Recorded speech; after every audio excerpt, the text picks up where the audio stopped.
తాకట్టులో ఉన్న బంగారాన్ని విడిపించి ఆ రోజున్న మార్కెట్ ధర కట్టి మిగిలిన డబ్బును మీకు అందిస్తుంది కొమ్మూరి గోల్డ్.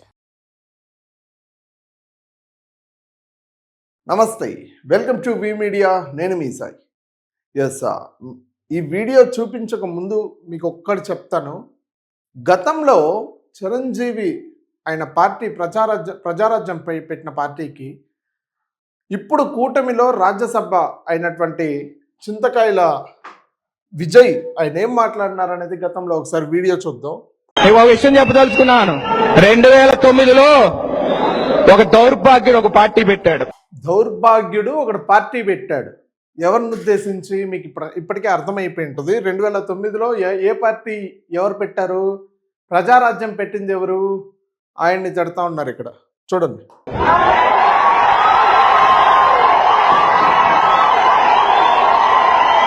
ఆయన్ని తిడితే ఇంతమంది అరుపులు. చూడండి, వీడియో చూడండి. ఎవరు అభిమానాన్ని కోరి వాడు అంత స్థాయికి వెళ్ళాడో వాళ్ళకి తెలుసు. కానీ సామాజిక న్యాయం అని చెప్పారు. పార్టీ పెట్టాడు. తన మీద మోజుతోనో తెలియదు, డాన్స్ తోనో తెలియదు, స్టెప్పులతోనో తెలియదు, కొంతమంది ఓట్లేశారు. పార్టీ పెట్టి ఏదో ఒకటి ప్రజలకి చెయ్యాలనే వస్తారు. కానీ మీరు మాట్లాడిన మాటలు వాడు వీడు అని సంబోధించి, సో డాన్సులు స్టెప్పులు మోజులతో ఎవరు ఓట్లేరు. ఇక్కడ ఎవ్వరు ఓట్లేరు. అలా అనుకుంటే గతంలో పవన్ కళ్యాణ్ వేసిన స్టెప్పులకి ఆయన మాట్లాడిన డైలాగులకి ఇప్పటికి ఎప్పుడో సీఎం అయిపోయాయి ఆయన. సో ఆయన స్టెప్పులతోనో లేదంటే మాటలతోనో లేదంటే ఊపులతోనో రాలేదు బస్. ఆయన ప్రజలకి ఏదైనా మేలు చేయాలి అని చెప్పి 2009లోనే ఎప్పుడో ప్రజారాజ్యం పార్టీ పెట్టి ముందుకు సాగినారు. దాని గురించే మాట్లాడుతున్నారు. ఏడో చూడండి. 80 లక్షల మంది ఓట్లేశారండి. ఆ 80 లక్షల మందికి వాళ్ళ దగ్గరకు వచ్చి వాడు ఎప్పుడన్నా కానీ నేను తాకట్టు పెడతానని పార్టీ అని ఒక్కసారి చెప్పాడా అనేది ఒకసారి మీరు అందరూ ఆలోచించవలసిన అవసరం. విన్నారా? 80 లక్షల మంది ఓట్లేస్తే 80 లక్షల మందికి మీరు పార్టీని కాంగ్రెస్లో తాకట్టు పెడుతున్నానని చెప్పి ఎవరికన్నా చెప్పారా అని చెప్పి మాట్లాడుతున్నారు. సార్ మిమ్మల్ని ఒకటే అడుగుతాను. ఇప్పుడు కూటమి ఉంది కదా, కూటమి 1,20,00,000 ఓట్లు ఉన్నాయని చెప్పి మీరు గతంలో మాట్లాడినారు. అంటే టీడీపీ పార్టీకి సంబంధించి ఈ 1,20,00,000 మంది ఓటర్లకి మీరు వెళ్ళి చెప్పారా? ఇట్లా పార్టీ కూటమితో కలుపుతా ఉన్నాం, బీజేపీతో కలుపుతా ఉన్నాం అని చెప్పి మీరు వెళ్ళి చెప్పారా ప్రతి ఒక్కరికి? లేదు కదా. సో గతంలో ఆయన తాకట్టు పెట్టింది ఇప్పుడు మాట్లాడుతున్నారే, ఇది గతం వీడియో. సో ఇప్పుడుది కాదు ఈ వీడియో. నాకు ఇందాక మా టీం వాళ్ళు షేర్ చేస్తే దీని గురించి వెంటనే మాట్లాడాలనిపించి మాట్లాడుతున్నాను. అంటే 80 లక్షల మంది ఓట్లు వేసిన వాళ్ళకి చిరంజీవి ప్రజారాజ్యం పెట్టి తాకట్టు పెట్టింది చెప్పాలా? సో కూటమిగా ఏర్పడి మీరు కూటమిగా పాలన నడిపిస్తూ ఉండి మీరు 1,20,00,000 మందికి సమాధానం చెప్పకూడదు. ఇదెక్కడ రూలు?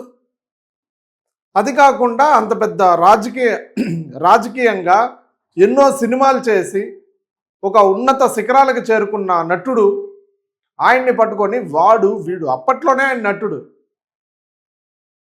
సో వాడు వీడు అని సంబోధించి మాట్లాడుతున్నారే, ఇది ఎంతవరకు కరెక్ట్ అనుకోవాలి? రాజ్యసభ మెంబర్ ఇప్పుడు మీరు, ఇది కరెక్ట్ కాదు కదా. నేను మాట్లాడడం కాదు కదా అది. ఇప్పుడు అంత మాట్లాడి ఇప్పుడు ఈ సమాజానికి ఏం నేర్చుకోవాలనేసి, అంటే ఇప్పుడు కూటమి కూడా ఇప్పుడు 1,20,00,000 ఓటర్లు ఉంటే వాళ్ళకి ఇంటింటికి పోయేసి ఓటర్కి పోయి చెప్పలేదు కదా. ఇప్పుడు మేము బీజేపీతో పొత్తు పెట్టుకుంటున్నాము, జనసేనతో పొత్తు పెట్టుకుంటున్నాం అని చెప్పలేదు కదా. సో ఇప్పుడు మీరు చెప్పకపోతే అప్పుడు వాళ్ళు చెప్పకుండా ఉండేది రైటే. ఇప్పుడు ఏదో ఆయన పైన కోడిగుడ్లు దాడి చేశారు, అయినా ఏమన్నా మాట్లాడినాడా? వెళ్ళిపోలేదా మౌనంగా? ప్రజలు ఏమన్నా గుమ్మును ఉండాలి, ఏం చేసినా కామ్గా ఉండాలి అని చెప్పి ఆయన మౌనం పాటిస్తూ వెళ్ళిపోలేదా? కోడిగుడ్డ ఆయన పైన వేసినా కూడా మీరు చూసారు ఆ వీడియో గతంలో. దాని గురించి మళ్ళీ ఇప్పుడు వీడియోలు షేర్ చేస్తున్నారు సోషల్ మీడియాలో, విపరీతంగా వైరల్గా మారుతూ ఉన్నాయి. అంటే అప్పుడు వాళ్ళు చెప్పంది రైట్ అయితే ఇప్పుడు మీరు చెప్పేది రైటా? కాదు కదా. ఒకసారితో చూడండి. 80 లక్షల మంది తెలుగువాడి గౌరవాన్ని మూట కట్టి తీసుకెళ్లి సోనియా గాంధీ కాలు దగ్గర విన్నారా? 80 లక్షల ఓట్లు తీసుకెళ్లి మూటగట్టి సోనియా గాంధీ కాళ్ళ దగ్గర పెట్టారని చెప్పి మీరు మాట్లాడుతున్నారే, అదే గతంలో బీజేపీతో పొత్తు పెట్టుకొని జనసేనతో పొత్తు పెట్టుకొని మొత్తం మూటగట్టి ఎవరి కాళ్ళ దగ్గర పెట్టారు? ఇక్కడ కూడా పాయింటే కదా. అంటే వాళ్ళు మాత్రం ప్రతి ఓటర్ దగ్గరికి వెళ్ళి పొత్తు పెట్టుకుంటున్నామని చెప్పి చెప్పాలి, మీరేమో డైరెక్ట్గా ప్రెస్ మీట్ పెట్టి అనౌన్స్ చేసేవచ్చు. అంటే గతంలో ఏ పార్టీ మెర్జ్ అవ్వలేదా? ఎన్ని పార్టీలు లేవు మెర్జ్ అవ్వంది? ఇది ఒకటే కాదు కదా, నాకు తెలిసి వైఎస్ఆర్సీపీ ఒకటే రూలింగ్ అనుకుంటాను ఇప్పుడు చేసేది సింగిల్గా. ఇంకా కూటమి మెర్జే, ఇంక ఎక్కడ మెర్జ్ కాలేదు చెప్పండి.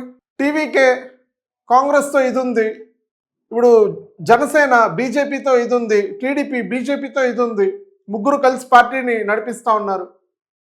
సో వైఎస్ జగన్మోహన్ రెడ్డి వైఎస్ఆర్సీపీ సింగిల్గానే వస్తూ ఉంది. So way of talking is not right. అది మాట వదిలేటప్పుడు కత్తి కన్నా పదును మాట. కత్తి దిగితే బ్లడ్ వస్తుందేమో తెలియదు కానీ మాట వదిలితే మాత్రం గుండె చీలిపోతుంది.